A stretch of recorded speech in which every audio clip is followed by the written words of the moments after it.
Nag-rearrange nga ako ng aking mga crystals today. Kahit sabi nila may bagyo or may tsunami, nag-aalala ako but we don't have to worry that much kasi pangit yung mag-worry ka. So leave it all to the universe. Anyway, ayan, bago ang ating arrangement sa ating mga crystals para ma-refresh na naman at bago na naman silang mga pwesto.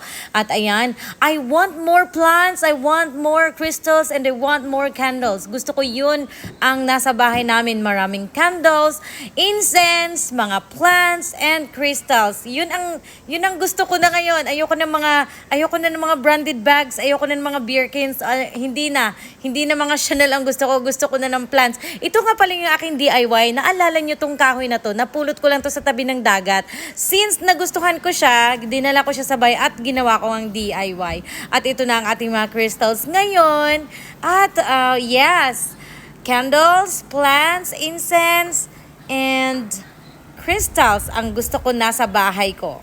And also, mayroon na ako mga konti-konti. Hindi naman tayo mabilisan pakonti-konti lang hanggang sa maging jungle na tong bahay namin. I really love the energy. I really love the ambience, the energy inside the house. Yun lang.